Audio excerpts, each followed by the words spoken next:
Assalamualaikum warahmatullahi wabarakatuh. Halo semuanya, perkenalkan nama saya Desta Eza Suryadi dari program studi Teknologi Rekayasa Otomasi angkatan ke-25 Universitas Diponegoro. Ya, di video kali ini saya akan membahas tentang bagaimana cara instalasi C++ atau C di dalam komputer kita. Nah, jadi nanti C++ kita akan bisa terinstall di dalam komputer dan juga kita akan menjalankannya di dalam kode editor. Nah, jadi saya akan menjelaskan step by stepnya dan kemudian setelah kita install, kita akan menjalankan program sederhana di dalam C++. Oke, tanpa berbasa-basi, langsung saja kita mulai videonya. Pertama-tama kalian bisa cari ya di teman-teman di Google MySYS2 ini. Nah, jadi ini adalah sebuah software distributor di building platform for Windows. Ya, jadi ini bisa easy environment untuk membuat C. Jadi nanti itu ada GCC, ada G++ dan lain sebagainya. Nah, di sini setelah itu kalian bisa install aja di sini.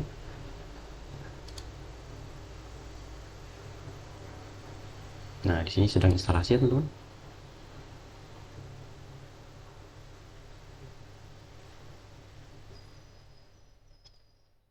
Kemudian setelah itu kita double klik saja. Tunggu sebentar. Ya, kita sudah masuk ke dalam setupnya, teman-teman. Di sini kita bisa langsung next saja sesuai dengan petunjuknya. Next. Kemudian bisa next aja, teman-teman. Kemudian kita bisa next saja, ini nama programnya. Dan akan instalasi. Sini kita bisa tunggu saja. Oke, selesai. Di sini kita bisa baca-baca ya, teman-teman. Oke, instalasi environment. Di sini saya juga punya instalasinya, teman-teman. Nanti ada comment shell-nya apa, kemudian path-nya itu apa, dan lain sebagainya. Untuk cek-cek juga bisa nanti. Nah, kita tunggu saja ini.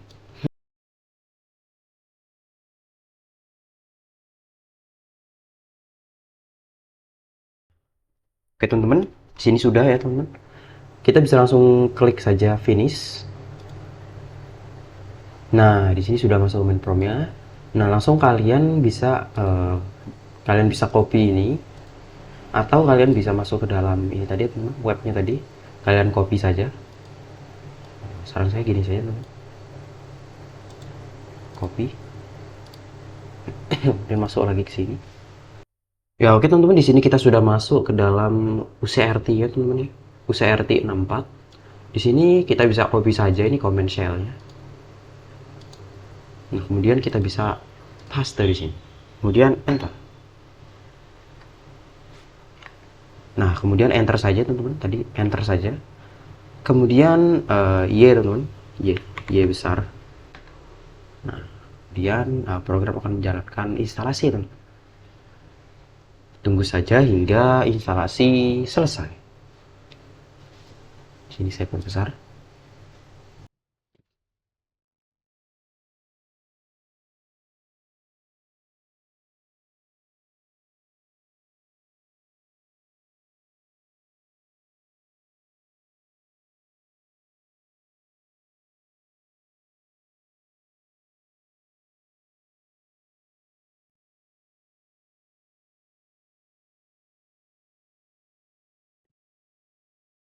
Ya, oke teman-teman, di sini kita sudah berhasil melakukan instalasi ya, teman-teman. Di sini kita bisa close saja. Nah, kemudian kita buat patch bin-nya ya, teman-teman. Di sini kalian bisa copy saja. Kemudian kalian bisa masuk ke setting. Sungguh, kemudian kita bisa masuk ke sistem. Kemudian masuk ke about. Scroll ke bawah, about. Kemudian masuk advanced system setting. Kemudian masuk ke environment variable. Di sini masuk ke paths, kemudian edit itu atau new. Edit aja. Di sini new, teman-teman. Di sini kita bisa copy saja yang tadi sudah di itu. Nah, kemudian oke. Kemudian oke. Nah, setelah itu oke. Nah, oke teman-teman, itu adalah proses instalasinya teman-teman. Kemudian kita akan cek ya teman-teman, versi dari GCC C++ yang kita sudah install. Di sini kita bisa masuk shell atau kita bisa menggunakan cmd. Di sini saya ingin menggunakan shell aja, Windows PowerShell. Kemudian kalian copy saja. Nah, oke teman-teman. Di sini sudah terinstall ya teman-teman. Di sini ada GCC version, ini ada versi 152.0. Kemudian ada versi 15.2.0 untuk G++ nya. Kemudian ini sudah juga. Nah, untuk GDP versionnya nih 16.3. Oke, sesuai dengan lisensinya teman-teman. Jadi jika ini sudah berhasil dicek dan hasilnya adalah keluar build versinya, maka artinya kita sudah bisa menjalankan C++ di dalam komputer kita. Ya oke teman-teman, di sini karena compilernya sudah terinstall teman-teman, di sini kita bisa langsung saja masuk ke dalam kode editornya teman-teman. Di sini saya akan menggunakan Visual Studio Code. Oke, langsung saja masuk Visual Studio Code. Langsung saja masuk ke dalam folder ya teman-teman. Di sini langsung saja open folder. Langsung kemudian di sini. Oh, sorry. Oke, di sini kita sudah membuatnya teman-teman. Kemudian kalian bisa langsung saja masuk ke dalam extension teman-teman di sini. Nah, kemudian kalian bisa cari C++ ya teman di sini. Kemudian kalian bisa lihat di sini ada extensionnya C++. Nah, kemudian kalian bisa lakukan instalasi teman-teman. Di sini karena saya sudah melakukan instalasi, maka saya tidak perlu melakukan instalasi lagi. Jadi kalian melakukan instalasi saja, dan di sini nanti akan ada instalasi. Kemudian setelah itu apalagi? Kemudian kita menginstal namanya kode runner. Nah, ini teman-teman. Di sini ada kode runner. Di sini kalian bisa install saja supaya kita bisa menjalankan programnya itu. Oke. Setelah melakukan instalasi, kalian bisa langsung saja balik ke file. Kemudian di sini kita akan coba buat program yang sederhana sekali. Kita tambahkan tes 1 ya, .cpp. Oke, kemudian kita akan coba buat program sederhana untuk menampilkan hello world. Oke, pertama kita input dulu modulnya teman-teman. Sini melakukan library-nya, nama include iostream. Kemudian di sini langsung saja kita menggunakan using namespace std.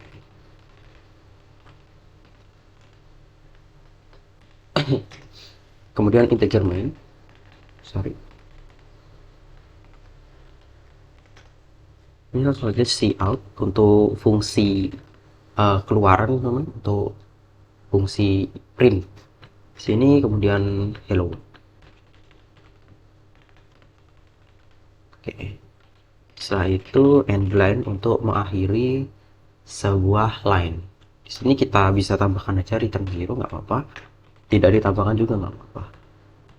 Oke, kemudian kita akan cek apakah akan jalan programnya teman-teman. Sini run saja. Kemudian di sini kita memilih G++ teman-teman, karena kita menjalankan menggunakan C++. Jadi kita menggunakan G++ saja. Kita tunggu. Yap. Oke, selesai. Kemudian masuk terminal dan ya sudah terprint teman-teman. Di sini cukup sederhana ya teman-teman. Oke, selain itu saya akan menjelaskan lagi sederhana-sederhana ya teman-teman, seperti tipe data. Kemudian kita akan membuat kalkulator sederhana di dalam C++. Oke, saya akan melakukan close dulu di sini. Kemudian saya akan membuat program baru. Di sini adalah test2.c.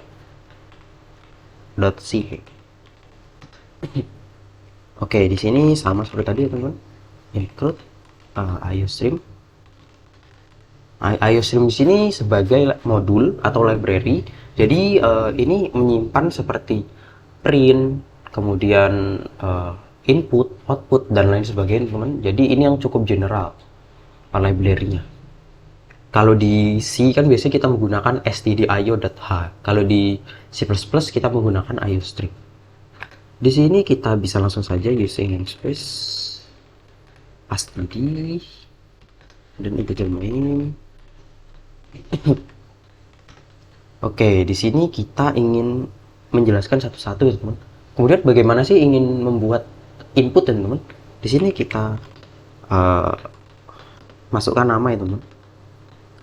Masukkan nama Anda. Ini aja langsung karena kita tidak ingin itu teman. Oke, langsung sin nama.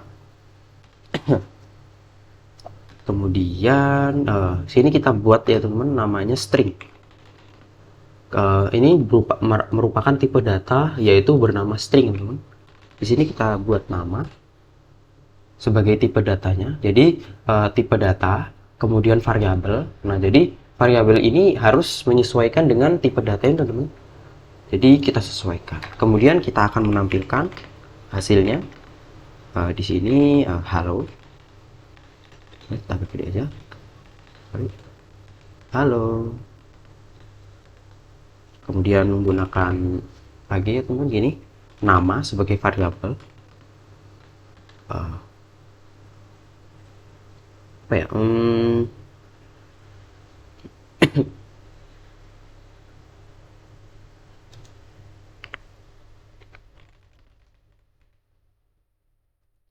Nama saya, kemudian saya adalah mahasiswa di Universitas di Ponorogo. Kemudian embla. Oke, cukup sederhana teman-teman. Di sini kita bisa langsung jalankan saja programnya.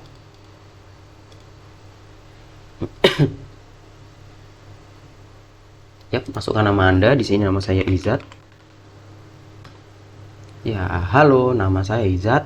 Saya adalah mahasiswa di Universitas Diponegoro. Oke, cukup sederhana. Di sini saya akan jelaskan lagi juga tentang namanya tipe data integer. Kemudian ada float, kemudian ada double, kemudian ada seperti long, kemudian long, kemudian short, kemudian dan lain sebagainya. Di sini akan saya jelaskan satu-satu. Pertama kita akan jelaskan tentang integer dulu teman-teman.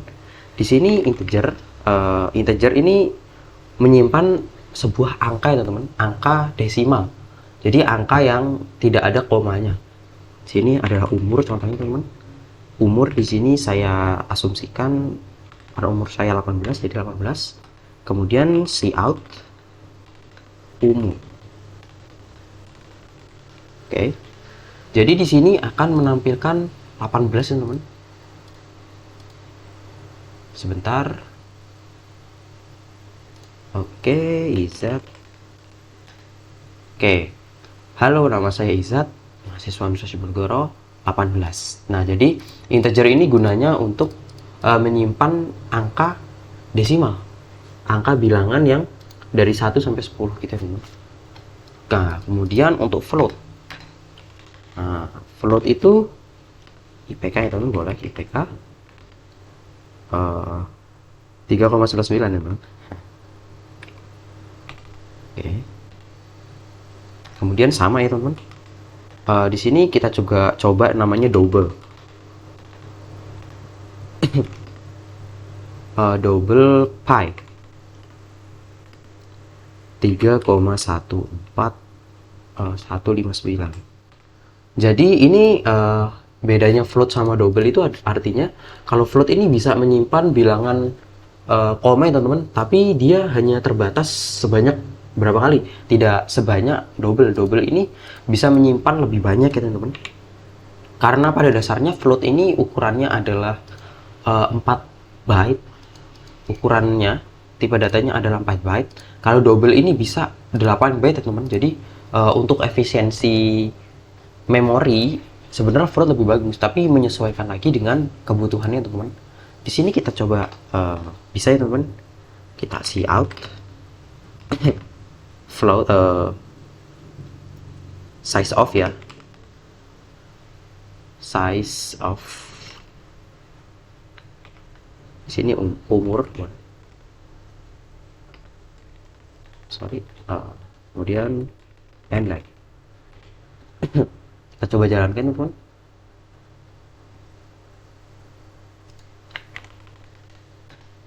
Nah, 4. Berarti ini adalah 4 byte ya teman-teman. Ukuran dari memorinya itu adalah 4 byte.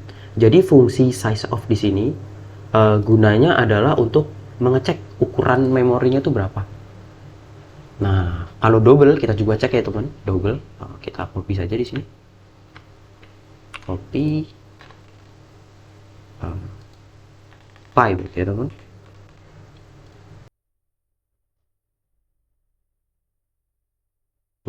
Ada Z. Nah, jadi double itu bernilai 8 ya teman. Artinya dia memakan memori sebanyak 8 byte. Nah, jadi untuk efisiensi bisa kalian sesuaikan lagi teman-teman. Kapan harus menggunakan float, kapan harus menggunakan pi, kapan harus menggunakan integer, kapan harus menggunakan string. String ini kalau nggak salah kurang lebih 24 byte ya teman-teman. Nah, jadi disesuaikan lagi aja lah kegunaannya. Kemudian saya ingin menjelaskan lagi tentang long atau ya long. Long ini berarti kita bisa melakukan input sebuah data integer yang sangat-sangat besar, teman. Kurang lebih kita bisa menambahkan banyak lah intinya. Long integer populasi, boleh populasi. Seandainya kita tambahkan angkanya sebanyak ini, kemudian cout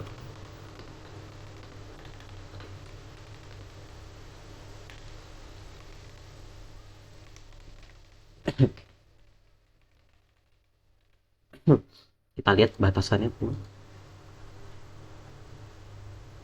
Oke, problem. Berarti ini kebanyakan ya mungkin. Nah, artinya sudah terlalu kebanyakan ini angkanya. Jadi long tidak bisa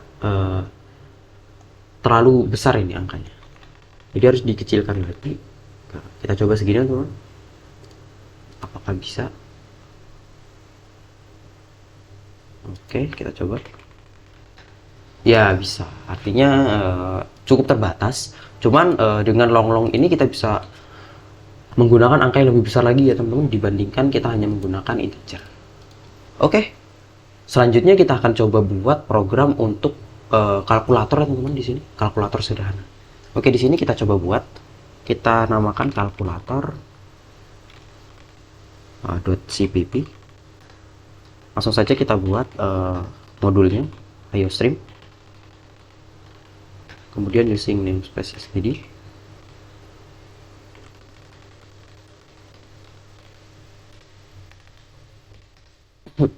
Kemudian integer main. Oke, di sini kita akan coba buat cout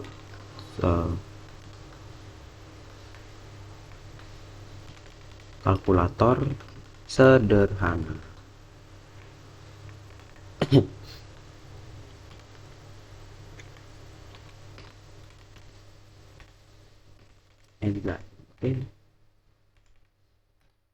Kemudian kita ingin menambahkan teman-teman, di sini kita menggunakan float aja.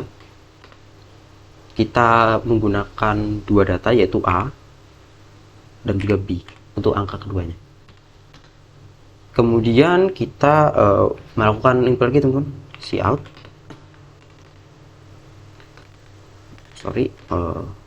Masukkan nilai. Kemudian kita bisa sin untuk melakukan input A, jadi masuk A. Kemudian cout lagi untuk masukkan nilai B.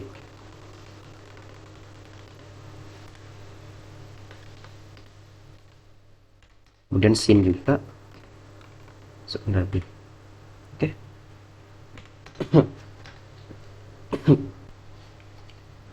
Di sini kita ingin membuat sebuah opsi ya teman-teman, kepada user ingin melakukan penjumlahan, pertambahan, atau pengurangan dan lain sebagainya. Di sini saya menggunakan integer aja nih, integer pilihan. Oke, di sini kemudian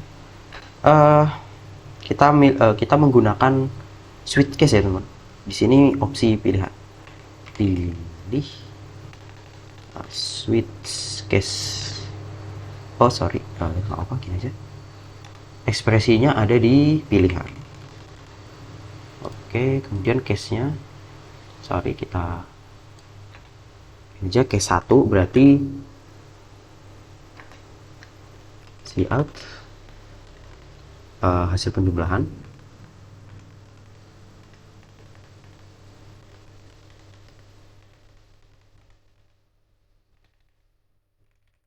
Oke. Di sini akan menampilkan A ditambah B. Kemudian enter.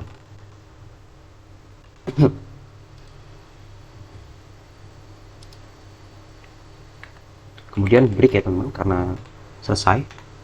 Kemudian kita lanjut ke case yang kedua. Sorry.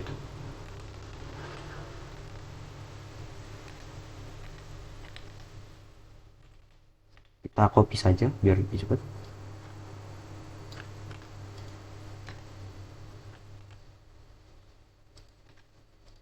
Hasil pengurangan.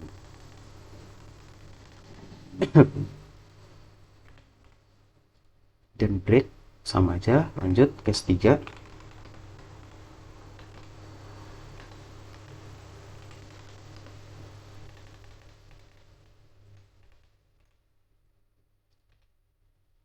Hasil perkalian. Sorry.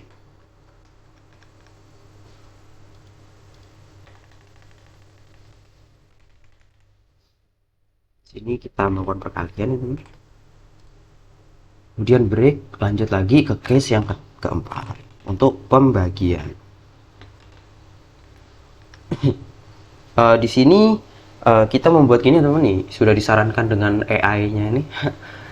Jadi ketika B itu, pokoknya B itu tidak boleh lebih kecil, tidak boleh 0 teman, karena akan bernilai tidak terdefinisi. Maka untuk mengantisipasinya adalah ketika B itu sama dengan 0, maka kita akan menampilkan cout gini aja, sorry, error, tidak bisa melakukan pembagian dengan 0. Oke, cakep.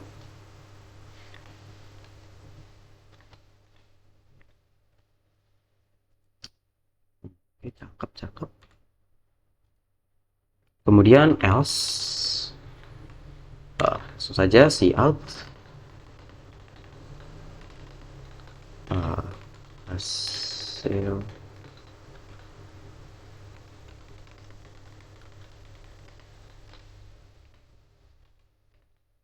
A dibagi B. Oke. Dan enter. Selesai.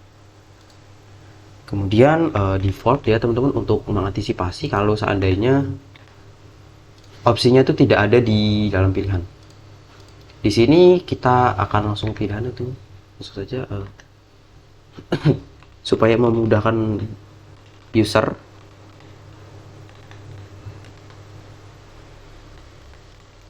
Pilih operasi.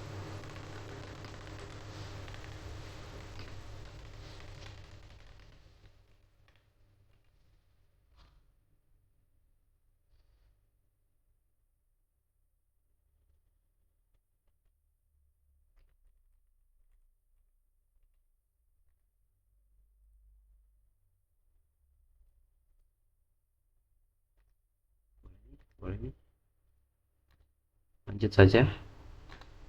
Oke, bagus. Oke, sip.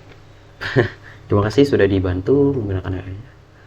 Oke, di sini kita sudah menyelesaikan kalkulator sederhana ya teman-teman.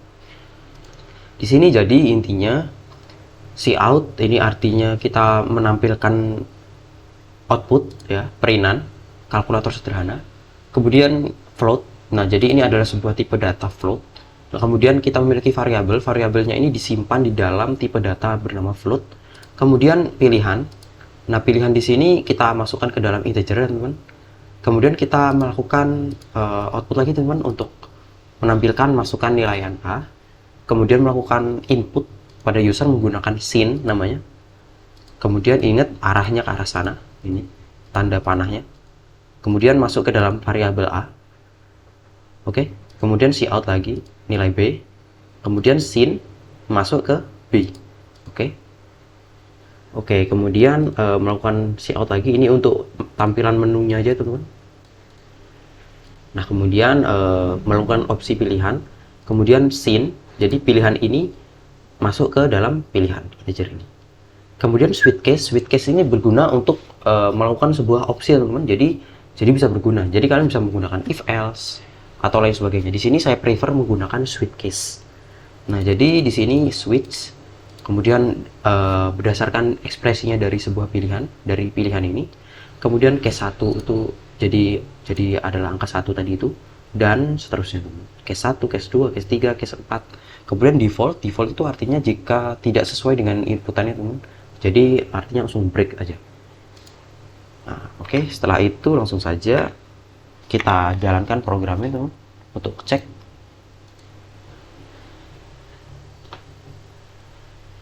Oke, kalkulator sederhana. Di sini saya ingin mengalihkan 6 sama 7. Nah, operasinya adalah perkalian. Angka 1 berarti angka masa 3. Jadi hasilnya adalah 42. Oke. Ya, mungkin sekian video yang dapat saya sampaikan untuk pertemuan kali ini.